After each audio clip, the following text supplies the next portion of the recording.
Hello everyone. तो ये एक छोटा सा टॉपिक है सिंपल हार्मोनिक मोशन। पढ़ाने में बड़ा है लेकिन अदरवाइज इसमें ज़्यादा सवाल आप देख सकते हैं कि नहीं आते। 19, 20 और 22 में तो 3% के नीचे गया, 1% ही था, मतलब कभी आया किसी एक पेपर में तो आ गया। 21 में ज़रूर थोड़ा शूट करके 4-1% को क्रॉस कर गया था, बाकी इसमें ज़्यादा सवाल नहीं आते। ठीक है, थ्योरी थोड़ी कॉम्प्लेक्स भी है, इसकी टाइम कंज्यूमिंग भी है और इसलिए पढ़ाया जाता है एसेंशियली क्योंकि जो इक्वेशन इसमें आती है ए साइन ओमेगा टी वाली, वो और 3-4 जगह यूज होती है, जैसे कि वेव, साउंड, थोड़ा बहुत वेव ऑप्टिक्स में, तो इस वजह से इसको थोड़ा सा पढ़ाया जाता है। तो सिंपल हार्मोनिक मोशन में आपको पीरियडिक मोशन की डेफिनेशन आनी चाहिए, एग्जाम्पल है उसके कुछ, फिर ऑसिलेटरी मोशन मतलब टू एंड फ्रो मोशन, उसके एग्जाम्पल्स हैं। सिंपल हार्मोनिक मोशन एक पीरियोडिक का भी सबसे सिंपल फॉर्म है क्योंकि यहां पे फोर्स प्रोपोर्शनल टू एक्स होता है और ऑसिलेटरी हो रहा है तो रीस्टोरिंग तो होना पड़ेगा, इसलिए माइनस की एक्स हो जाता है। तो वो यहां पे बता रखा है सारा। एंगुलर सिस्टम में मोशन लाइन की बजाय एक कर्व पे होगा, तो that's why it is called angular motion, theta very करेगा यहां पे। फिर ये एम्पलीट्यूड, टाइम पीरियड, ये सब डेफिनेशन दे रखी है। ग्राफ बता रखा है कैसा होगा इसका, जब सॉल्व करते हैं तो x equal to A sine omega T आता है, तो ये साइन फंक्शन का ग्राफ है। ये फ्रीक्वेंसी है। फेज बता रखा है क्या होता है, तो ये जो फंक्शन का आर्ग्यूमेंट है साइन के फंक्शन का, ये फेज हो जाता है। t इज इक्वल टू 0 पे जो फेज होता है, जो कि जैसे कि थीटा बचेगा तो उसको इनिशियल फेज कह देते हैं। फेज एंगल में डिफरेंस को फेज डिफरेंस बोल देते हैं। फिर दो वाइब्रेटिंग पार्टिकल्स सेम फेज में कब होंगे, जब उनका फेज डिफरेंस 2n पाई टाइप्स हो, तो उसको हम जीरो मान लेते हैं। अपोजिट फेज में जब 2n + 1 पाई हो। एंगुलर फ्रीक्वेंसी राइट, जो जनरली √k/m की फॉर्म में आएगी, ये डायमेंशंस आनी चाहिए रेडियन पर सेकंड। तो here is a very simple question based on just this much knowledge, please do.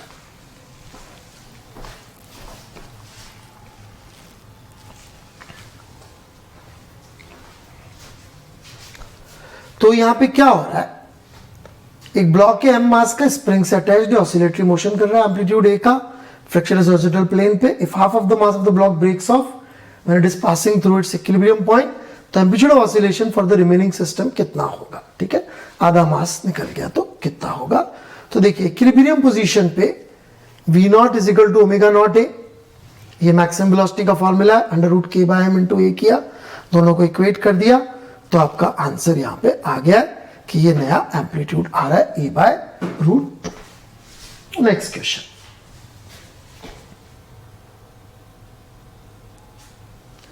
देखिए अब मैक्सिमम वेलोसिटीज की बात कर रहे हैं, तो अगेन वही formula a1 omega a2 omega 2, और इसको अपन ने इक्वेट किया, सॉल्व कर दिया, आपका आंसर आ गया। राइट, नेक्स्ट सीधे सीधे फॉर्मूले पे बेस्ड है क्वेश्चन। तो इसमें क्या हो रहा है, दो मासलेस स्प्रिंग है 2k और 9k की, 50 ग्राम 100 ग्राम के मासलेस इसमें टांग रखे, वर्टिकली कर रहे हैं, तो मैक्सिमम वेलोसिटी इक्वल है, तो फिर रेशियो पूछा है कितना होगा स्प्रिंग एम्पलीट्यूड का। तो आप बार बार देख सकते हैं Vmax is equal to omega A के फॉर्मूले पे आता है, तो ये अपन को सवाल का फॉर्मूला आना चाहिए। ठीक है, आंसर आ गया। नेक्स्ट क्वेश्चन, तो सिंपल पेंडुलम का टाइम पीरियड अपन को दे रखा है। राइट, अब इसको डुबो दिया, डेंसिटी दे रखी है, तो अब कितना हो जाएगा टाइम पीरियड। तो देखिए पहले फॉर्मूला था 2π/L/g, तो g की जगह g इफेक्टिव कितना हो गया, g × 1 - रो लिक्विड अपॉन रो बॉडी, और इसको अपन ने सॉल्व कर दिया, तो अपने पास नया टाइम पीरियड आ गया, direct formula based. Next question, अब लेंथ बढ़ा दिए तो टाइम में कितना फर्क पड़ जाएगा, तो अपन ने फ्रैक्शनल चेंज इन टाइम निकाल लिया, लेंथ के चेंज के हिसाब से डिफरेंशिएट करके, या आप कह सकते हैं बारे में लगा के निकाला है, और ये अपना आंसर आ गया।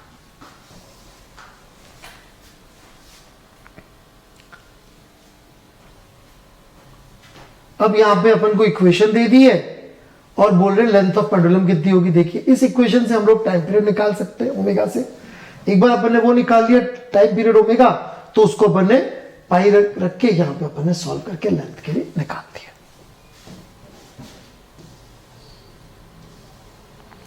ये फॉर्मूले दे रखे हैं, वेलोसिटी का फॉर्मूला है, जो अपन यूज ही कर रहे हैं। फिर ये फेजर का फॉर्मूला है कि अपन यदि x के साथ प्लॉट कर दे तो क्या होगा, और इसी तरह से एक्सेलरेशन का फॉर्मूला आपके सामने है, ग्राफ हो जाएगा x के साथ में, ठीक है।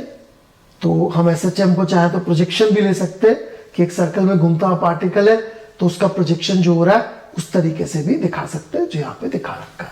फिर पोटेंशियल एनर्जी कितनी हो जाएगी, हाफ के एक्स स्क्वायर, तो ये x की वैल्यू लिख दी अपन ने।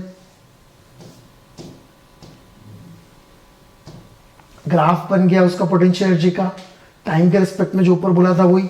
इसी तरह से काइनेटिक एनर्जी को हाफ mv स्क्वायर लिख के उसको टाइम के रिस्पेक्ट में x के रिस्पेक्ट में लिख सकते हैं, ठीक है। नाउ कंटिन्यूइंग विद दिस, वही एनर्जी की पूरी थ्योरी चल रही है, अलग अलग तरह से ग्राफ वगैरह बना रखे। Try this. अब यहां पे पूछा टाइम पीरियड में एम्पलीट्यूड ड्रॉप टू हाफ। अब यहां पे एम्पलीट्यूड में e raise to power minus 0.1t दे दिया, तो अपन को एम्पलीट्यूड को पहचान के उसको हाफ करना है। तो अपन ने उसकी original value t equal to 0 से हाफ वाली वैल्यू ले ली, सॉल्व कर दिया, तो ये आंसर आ गया। SHM का ज्यादा नहीं था, एम्पलीट्यूड आपको यहां पे पता होना चाहिए था। Next question.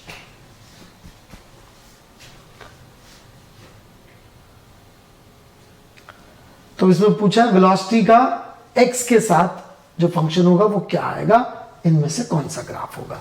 तो v square is equal to omega square a square minus x square function बनता है। तो आप देख सकते हैं इक्वेशन ऑफ एलिप्स से शुरू में बना के दिखाई भी थी आपको, बिल्कुल जब शुरू किए थे नोट्स। Next question. तो 0.5 किलोग्राम मास है, एम्पलीट्यूड 5 सेंटीमीटर, टाइम पीरियड इतना दे रखा है। पोटेंशियल एनर्जी के बारे में बात करें, कितनी होगी स्टार्टिंग पोजीशन से, इनिशियल फेज ऑसिलेशन का 0 ले लीजिए। तो potential energy T/4, kinetic energy दोनों बराबर हो जाती है,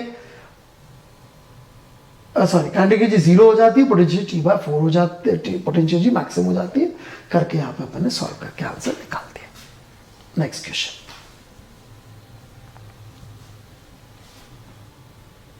अब इसमें particle exist simple harmonic motion, the nature of graph of velocity is function of displacement will be. Again ellipse, ये भी किया था सवाल, फिर एक और है ये।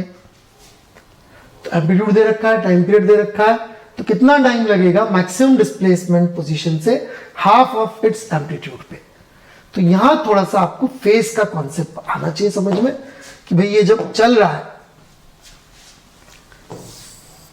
मैक्सिमम डिस्प्लेसमेंट से हाफ पे, इधर चलता हूं, मान लेता हूं ये a/2 गिर रहा है, तो ये कितना एंगल होगा। ये देखिए यहां निकाला इन्होंने एंगल कि हाफ गिर रहा है, तो ये एंगल π/6 हुआ। यदि हम यहां पे ले रहे तो, और उप्स ये थोड़ा गलत जगह पे बना दिया, एक बार इसको दोबारा बनाते हैं।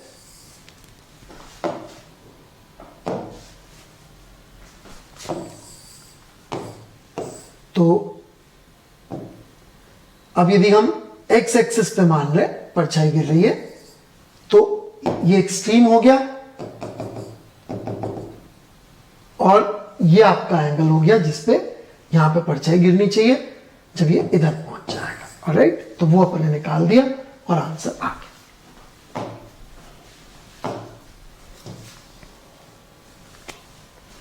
अब यहां पे अपन को ग्राफ दे रखा डिस्प्लेसमेंट टाइम का। ओके, तो which of the following statement is are true for this motion?